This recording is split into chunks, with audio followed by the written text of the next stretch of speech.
नमस्कार दोस्तों, मैं आलोक शुक्ला आपके लिए लगातार संघ लोक सेवा आयोग और लोक सेवा आयोग और व्यापम की परीक्षाओं की तैयारी के लिए एक लेक्चर सीरीज कर रहा हूं। पिछले कुछ दिनों से हम लोग भारत के संविधान पर बात कर रहे हैं। इसके पहले हमने भारत के संविधान में मूल अधिकारों की बात की है। आज हम राज्य के नीति निर्देशक तत्वों की बात करेंगे, लेकिन आगे बढ़ने के पहले मेरी चैनल को सब्सक्राइब कर लीजिए और बेल आइकॉन भी दबा दीजिए ताकि आपको हर नए वीडियो का नोटिफिकेशन तुरंत मिलता रहे। तो राज्य के नीति निर्देशक तत्व संविधान के अनुच्छेद 36 से लेकर आगे तक दिए हुए हैं।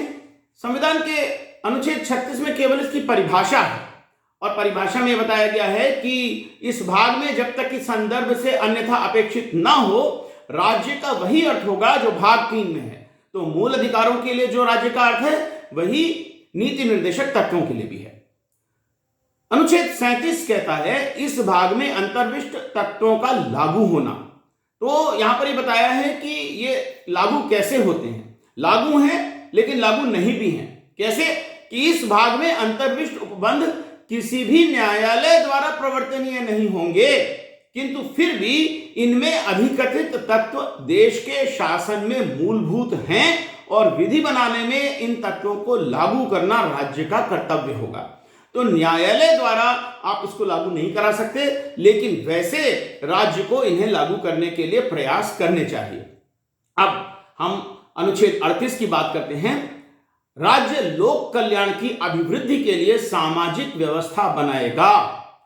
पहला है, राज्य ऐसी सामाजिक व्यवस्था की जिसमें सामाजिक, आर्थिक और राजनीतिक न्याय राष्ट्रीय जीवन की सभी संस्थाओं को अनुप्राणित करे, भरसक प्रभावी रूप में स्थापना और संरक्षण करके लोक कल्याण की अभिवृद्धि का प्रयास करेगा। और दूसरा है, राज्य विशिष्टतया आय की असमानताओं को कम करने का प्रयास करेगा और न केवल व्यक्तियों के बीच बल्कि विभिन्न क्षेत्रों में रहने वाले और विभिन्न व्यवसायों में लगे हुए लोगों के समूहों के बीच भी प्रतिष्ठा, सुविधाओं और अवसरों की असमानता को समाप्त करने का प्रयास भी करेगा। फिर अनुच्छेद 39 की बात करते हैं। राज्य द्वारा अनुसरणीय कुछ नीति तत्व। राज्य अपनी नीति का विशिष्टतया इस प्रकार से संचालन करेगा कि सुनिश्चित रूप से क पुरुष और स्त्री सभी नागरिकों को समान रूप से जीविका के पर्याप्त साधन प्राप्त करने का अधिकार हो। ख समुदाय के भौतिक संसाधनों का स्वामित्व और नियंत्रण इस प्रकार बंटा हो जिससे सामूहिक हित का सर्वोत्तम रूप से साधन हो।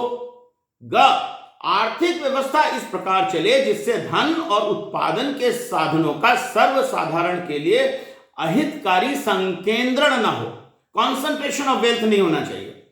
घ पुरुषों और स्त्रियों दोनों का समान कार्य के लिए समान वेतन हो। अंगा पुरुष और स्त्री कर्मकारों के स्वास्थ्य और शक्ति तथा बालकों की सुकुमार अवस्था का दुरुपयोग न हो और आर्थिक आवश्यकता से विवश होकर नागरिकों को ऐसे रोजगारों में न जाना पड़े जो उनकी आयु या शक्ति के अनुकूल न हो। इसके बाद च है, बालकों को स्वतंत्र और गरिमामय वातावरण में स्वस्थ विकास के अवसर और सुविधाएं दी जाएं और बालकों और अल्प व्यय व्यक्तियों की शोषण से तथा नैतिक और आर्थिक परित्याग से रक्षा की जाए। फिर 39 क है, समान न्याय और निःशुल्क विधिक सहायता। राज्य यह सुनिश्चित करेगा कि विधिक तंत्र इस प्रकार से काम करे कि समान अवसर के आधार पर न्याय सुलभ हो और वह विशिष्टतया यह सुनिश्चित करने के लिए कि आर्थिक या किसी अन्य निर्योग्यता के कारण कोई नागरिक न्याय प्राप्त करने के अवसर से वंचित न रह जाए, उपयुक्त विधान या स्कीम द्वारा या किसी अन्य रीति से निःशुल्क विधिक सहायता की व्यवस्था करेगा। फिर अनुच्छेद 40 ग्राम पंचायतों का गठन। राज्य ग्राम पंचायतों का संगठन करने के लिए कदम उठाएगा और उनको ऐसी शक्तियां और प्राधिकार प्रदान करेगा जो उन्हें स्वायत्त शासन की इकाइयों के रूप में कार्य करने योग्य बनाने के लिए आवश्यक हों। फिर अनुच्छेद 41 कुछ दशाओं में काम, शिक्षा और लोक सहायता पाने का अधिकार। राज्य अपनी आर्थिक सामर्थ्य और विकास की सीमाओं के भीतर काम पाने के, शिक्षा पाने के और बेकारी, बुढ़ापा, बीमारी और निःशक्तता तथा अन्य अनहर अभाव की दशाओं में लोक सहायता पाने के अधिकार को प्राप्त कराने का प्रभावी उपबंध करेगा। फिर अनुच्छेद 42 काम की न्याय संगत और मानवोचित दशाओं तथा प्रसूति सहायता का उपबंध। राज्य काम की न्याय संगत और मानवोचित दशाओं को सुनिश्चित करने के लिए और प्रसूति सहायता के लिए उपबंध करेगा।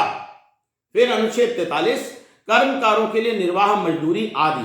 राज्य उपयुक्त विधान या आर्थिक संगठन द्वारा या किसी अन्य रीति से कृषि के, उद्योग के या अन्य प्रकार के सभी कर्मकारों को निर्वाह मजदूरी, शिष्ट जीवन स्तर और अवकाश का संपूर्ण उपभोग सुनिश्चित करने वाली काम की दशाएं तथा सामाजिक और सांस्कृतिक अवसर प्राप्त कराने का प्रयास करेगा और विशिष्टतया ग्रामों में कुटीर उद्योगों को वैयक्तिक या सहकारी आधार पर बढ़ाने का प्रयास भी करेगा। इसके बाद 43 का उद्योगों के प्रबंध में कर्मकारों का भाग लेना।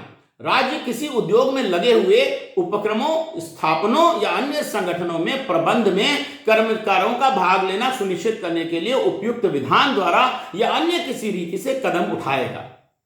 43 ख सहकारी सोसाइटियों का संवर्धन। राज्य सहकारी सोसाइटियों की स्वैच्छिक विरचना, उनके स्वशासी कार्यकरण, लोकतांत्रिक नियंत्रण और वृत्तिक प्रबंधन का संवर्धन करने का प्रयास करेगा। फिर अनुच्छेद 44 नागरिकों के लिए एक समान सिविल संहिता।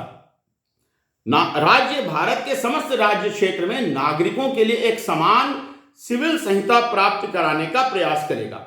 आजकल इसी के बारे में काफी कुछ चर्चा देश में चल रही है। अनुच्छेद 45 6 वर्षों से कम आयु के बालकों के लिए प्रारंभिक बाल्यावस्था देखरेख और शिक्षा का उपबंध। राज्य सभी बालकों के लिए 6 वर्षों की आयु पूरी करने तक प्रारंभिक बाल्यावस्था देखरेख और शिक्षा देने के लिए उपबंध करने का प्रयास करेगा। फिर अनुच्छेद 46 है अनुसूचित जातियों, अनुसूचित जनजातियों और अन्य दुर्बल वर्गों की शिक्षा और अर्थ संबंधी हितों की अभिवृद्धि। राज्य जनता के दुर्बल वर्गों के विशिष्टतया अनुसूचित जातियों और अनुसूचित जनजातियों के शिक्षा और अर्थ संबंधी हितों की विशेष सावधानी से अभिवृद्धि करेगा और सामाजिक अन्याय और सभी प्रकार के शोषण से उनकी संरक्षा करेगा। फिर अनुच्छेद 47 है पोषाहार स्तर और जीवन स्तर को ऊंचा करने तथा लोक स्वास्थ्य का सुधार करने का राज्य का कर्तव्य। राज्य अपने लोगों के पोषाहार स्तर और जीवन स्तर को ऊंचा करने और लोक स्वास्थ्य के सुधार को अपने प्राथमिक कर्तव्य में मानेगा और राज्य विशिष्टतया मादक पेयों और स्वास्थ्य के लिए हानिकर औषधियों के औषधीय प्रयोजन से भिन्न उपयोग का प्रतिषेध करने का प्रयास करेगा। इसके बाद अनुच्छेद 48 कृषि और पशुपालन का संगठन। राज्य कृषि और पशुपालन को आधुनिक और वैज्ञानिक प्रणालियों से संगठित करने का प्रयास करेगा और विशिष्टतया गायों और बछड़ों तथा अन्य दुधारू और वाहक पशुओं की नस्लों के परिरक्षण और सुधार के लिए और उनके वध का प्रतिषेध करने के लिए कदम उठाएगा। फिर अनुच्छेद 48 का पर्यावरण का संरक्षण तथा संवर्धन और वन तथा वन्य जीवों की रक्षा। राज्य देश के पर्यावरण के संरक्षण तथा संवर्धन का और वन तथा वन्य जीवों की रक्षा करने का प्रयास करेगा। फिर अनुच्छेद 49 राष्ट्रीय महत्व के स्मारकों, स्थानों और वस्तुओं का संरक्षण। संसद द्वारा बनाई गई विधि द्वारा या उसके अधीन राष्ट्रीय महत्व वाले घोषित किए गए कलात्मक या ऐतिहासिक अभिरुचि वाले प्रत्येक स्मारक या स्थान या वस्तु या का यथास्थिति लुंठन, विरोपण, विनाश, अपसारण, व्ययन या निर्यात से संरक्षण करना राज्य की बाध्यता होगी। फिर अनुच्छेद 50 कहता है कार्यपालिका से न्यायपालिका का पृथक्करण। राज्य की लोक सेवाओं में न्यायपालिका को कार्यपालिका से पृथक करने के लिए राज्य कदम उठाएगा। और अंतिम है अनुच्छेद 51 अंतरराष्ट्रीय शांति और सुरक्षा की अभिवृद्धि। राज्य का अंतरराष्ट्रीय शांति और सुरक्षा की अभिवृद्धि का। ख राष्ट्रों के बीच न्याय संगत और सम्मानपूर्ण संबंधों को बनाए रखने का। ग संगठित लोगों के एक दूसरे से व्यवहारों में अंतरराष्ट्रीय विधि और संधि बाध्यताओं के प्रति आदर बढ़ाने का। और घ अंतरराष्ट्रीय विवादों के मध्यस्थम द्वारा निपटारे के लिए प्रोत्साहन देने का प्रयास करेगा। भारतीय संविधान का भाग 4 राज्य के नीति निर्देशक सिद्धांतों को परिभाषित करता है। इन्हें आयरिश संविधान से लिया गया है। ये राज्य के लिए दिशा निर्देश हैं, लेकिन राज्य को न्यायालय द्वारा इनके पालन के लिए बाध्य नहीं किया जा सकता। नागरिकों के लिए नीति बनाते समय कानून निर्माताओं के द्वारा इनका पालन अपेक्षित है। ये समाज की भलाई के लिए अच्छी नीतियां बनाने का दायित्व राज्य पर डालते हैं। इनका उद्देश्य है कि राज्य एक कल्याणकारी राज्य बन सके और नागरिकों के हित में काम करे। अब हम इनका वर्गीकरण कर सकते हैं। पहला है सामाजिक और आर्थिक चार्टर। इसमें दो बातें हैं, न्याय पर आधारित सामाजिक व्यवस्था अनुच्छेद 38(1) और आर्थिक न्याय सुनिश्चित करने के लिए राज्य द्वारा अपनाए जाने वाले नीति सिद्धांत, ये अनुच्छेद 39 में है। इसके बाद सामाजिक सुरक्षा चार्टर है। इसमें पहला है आर्थिक रूप से पिछड़े वर्गों को समान न्याय और निःशुल्क कानूनी सहायता, अनुच्छेद 39(1). सर्वोच्च न्यायालय ने निःशुल्क विधिक सहायता को अब अनुच्छेद 21 के अंतर्गत मौलिक अधिकार भी मान लिया है। फिर है ग्राम पंचायतों का संगठन, अनुच्छेद 40। कुछ मामलों में काम, शिक्षा और सार्वजनिक सहायता का अधिकार, अनुच्छेद 41। काम की न्याय संगत एवं मानवीय स्थितियां, अनुच्छेद 42। श्रमिकों के लिए एक निर्वाह मजदूरी, अनुच्छेद 43। उद्योगों के प्रबंधन में श्रमिकों की भागीदारी, अनुच्छेद 43(a). 6 वर्ष से कम आयु के बच्चों के लिए प्रारंभिक बचपन की देखभाल और शिक्षा का प्रावधान, अनुच्छेद 45। कमजोर वर्गों के शैक्षिक एवं आर्थिक हितों को बढ़ावा देना, अनुच्छेद 46। और जीवन स्तर को ऊपर उठाने और स्वास्थ्य में सुधार लाने के कर्तव्य, अनुच्छेद 47 में दिए हुए हैं। और इसके बाद आखिरी है सामुदायिक कल्याण चार्टर, कम्युनिटी के लिए। तो पहला है समान नागरिक संहिता, अनुच्छेद 44। शाबानो केस में तलाक के बाद सीआरपीसी की धारा 125 के तहत भरण पोषण के लिए गुजारा भत्ता देने के ऊपर सुप्रीम कोर्ट ने निर्णय दिया और कहा कि यह गुजारा भत्ता देना पड़ेगा। दूसरा बड़ा महत्वपूर्ण प्रकरण है सरला मुद्गल केस। इसमें शादी के लिए धर्म परिवर्तन करना पर्सनल लॉ का दुरुपयोग माना गया है और यह भी कहा गया है कि यदि हिंदू विवाह हिंदू पद्धति से किया गया है तो वो केवल हिंदू विवाह अधिनियम के तहत ही भंग किया जा सकता है। मुस्लिम पर्सनल लॉ के अंतर्गत भंग नहीं किया जा सकता, भले ही जो पति है उसने अपना धर्म परिवर्तन कर लिया। फिर अगला है सहकारी समितियों को बढ़ावा देना, अनुच्छेद 43(ख). कृषि एवं पशुपालन का संगठन, अनुच्छेद 48। वनों तथा वन्य जीवों का संरक्षण और सुधार, अनुच्छेद 48(a). राष्ट्रीय महत्व के स्मारकों और स्थानों तथा वस्तुओं का संरक्षण, अनुच्छेद 49। न्यायपालिका को कार्यपालिका से अलग करना, अनुच्छेद 50। और अंतरराष्ट्रीय शांति और सुरक्षा को बढ़ावा देना, अनुच्छेद 51। निदेशक सिद्धांतों और मौलिक अधिकारों के बीच में संबंध। मौलिक अधिकार किसी भी कानून को बनाते समय सरकार की शक्ति को सीमित करता है। इसका अर्थ यह है कि सरकार के पास ऐसा कानून बनाने की कोई अधिकार नहीं है जो मौलिक अधिकारों से असंगत हो। दूसरी ओर राज्य के नीति निर्देशक सिद्धांत कुछ लक्ष्यों को प्राप्त करने के लिए राज्य के लिए दिशा निर्देश हैं। मौलिक अधिकारों के उल्लंघन की स्थिति में अनुच्छेद 32 उपचार देता है और व्यक्ति सीधा सर्वोच्च न्यायालय जा सकता है। राज्य के नीति निर्देशक सिद्धांतों का उल्लंघन होने पर आप न्यायालय नहीं जा सकते। कुछ लोग कहते हैं कि राज्य के नीति निर्देशक सिद्धांतों का कोई फायदा ही नहीं है क्योंकि ये न्यायालय में लागू नहीं होते, लेकिन ये समाज की भलाई के लिए महत्वपूर्ण भूमिका निभाते हैं। कभी कभी राज्य के नीति निर्देशक सिद्धांतों का विस्तार सुप्रीम कोर्ट ने मौलिक अधिकारों के लिए भी किया है, उदाहरण के लिए शिक्षा का अधिकार। अब हम डायरेक्टिव प्रिंसिपल्स पर कुछ केस लॉ की बात करते हैं। पहला है मद्रास बनाम चंपकम दोराईराजन। इस मामले में सर्वोच्च न्यायालय ने यह माना है कि राज्य के नीति निर्देशक सिद्धांत मौलिक अधिकारों में सहायक है। दूसरा है वी केरल शिक्षा विधेयक। इस मामले में सुप्रीम कोर्ट ने कहा कि मौलिक अधिकार और राज्य के नीति निर्देशक सिद्धांतों के बीच में कोई टकराव नहीं है, बल्कि वे एक दूसरे के पूरक हैं। तीसरा है मिनर्वा मिल्स। इस मामले में सुप्रीम कोर्ट ने कहा कि मौलिक अधिकारों पर बात समाप्त नहीं होती क्योंकि राज्य के नीति निर्देशक सिद्धांतों में आगे का रास्ता निर्दिष्ट किया गया है। इसमें से किसी एक को प्रधानता नहीं दी जा सकती, दोनों को ही प्राथमिकता देनी होगी। अशोक कुमार ठाकुर बनाम भारत संघ में न्यायालय ने माना है कि मौलिक अधिकारों के अलग लक्ष्य हैं जबकि राज्य के नीति निर्देशक सिद्धांतों के अलग लक्ष्य हैं। मौलिक अधिकार नागरिक और राजनीतिक अधिकार हैं जबकि राज्य के नीति निर्देशक सिद्धांत सामाजिक अधिकार देते हैं। नीति निर्देशक सिद्धांतों को मौलिक अधिकार तक एक्सटेंड करा सुप्रीम कोर्ट ने कई मामलों में। उन्नी कृष्ण मामले में सर्वोच्च न्यायालय ने निर्देशक सिद्धांतों की स्थिति को मौलिक अधिकार में बदल दिया। भारतीय संविधान के अनुच्छेद 45 को अब संविधान में मौलिक अधिकार का दर्जा देकर 6 से 14 वर्ष की आयु के सभी बच्चों को निःशुल्क और अनिवार्य शिक्षा प्रदान करना राज्य की जिम्मेदारी बना दिया गया है।